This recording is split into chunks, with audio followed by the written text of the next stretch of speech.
ActionAid Nigeria has advocated a change in the current international financial architecture, describing it as outdated, undemocratic, and unjust.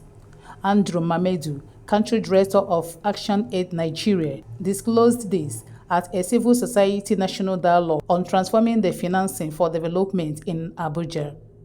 He highlighted the devastating impact of illicit financial flows, saying it affects the nation's economy. He emphasized the need for a fair, transparent, and undemocratic global financial system that prioritizes people over profit. The dialogue is timely across the globe. It's not just Nigeria that is having this conversation.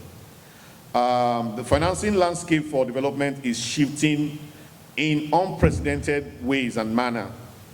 We are witnessing deep cuts in official development assistance, most notably the recent 90% reduction in funding by USAID. USAID is the biggest funder. I'm sure we're in the sector, so let me not give us the statistics on this. Followed by similar contractions from the UK, from Germany, from Netherlands, name them. All these countries are cutting costs. And the money they are cutting, so development aid says that they should budget 0.7%, they call it not 0.7, 0.7% of their budget for development aid, for foreign aid. Now, they started shifting from that, and they started shifting in the sense that when they give you any form of assistance, so if they give you military assistance, they put it as development aid. If they if they are visiting you, they are sending embassy and all of that, they put it as part of development aid. So some countries, that's how they quantify that development aid. But right now, even at that, they are cutting down on that 0.7, and only about 3 or 4 countries are able to meet that 0.7. Now, US was not even at 0.7.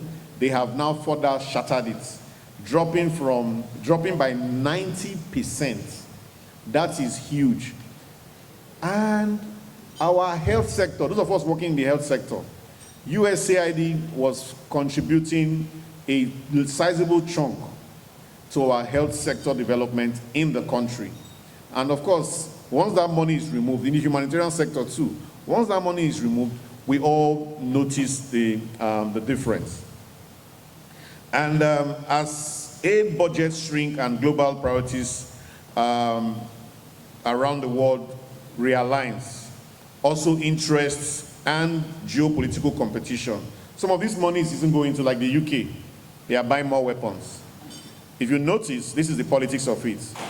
The whole alliance in the world is shifting from that whole global alliance. It was shifting from the global alliance to individual preservation. So countries are now thinking of themselves. So, Program Manager of CISLAC, representing Auwal Ibrahim, Executive Director of the Civil Society Legislative Advocacy Center, CISLAC, said severe financing gaps hinder development ambitions in key sectors. It is a timely platform to assess Nigeria's readiness to meet its development financing obligations under key regional and global frameworks, including the African Union's Agenda 2063, ECOWAS Vision 2050, and the United Nations Sustainable Development Goals. These frameworks provide tested roadmaps and strong development templates. Yet, Nigeria's current reality reveals a troubling gap between commitment and capacity. The hard truth is that Nigeria is not on track to fulfill these obligations across sectors such as health, education, agriculture, water, and security. We continue to see severe financing gaps that hinder our development ambitions.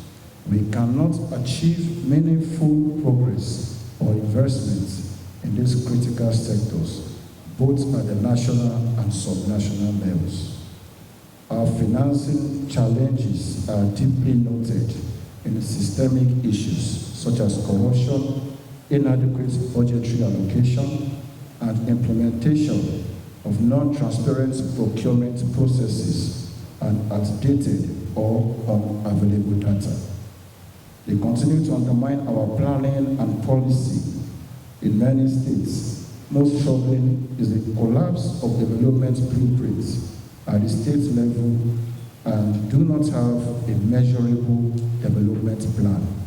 Eze Onyekwelu, lead director of the Center for Social Justice, advocated for transparency and accountability in budget implementation, emphasizing the need for cost-benefit analysis and full disclosure of transactions involving public revenues and expenditures.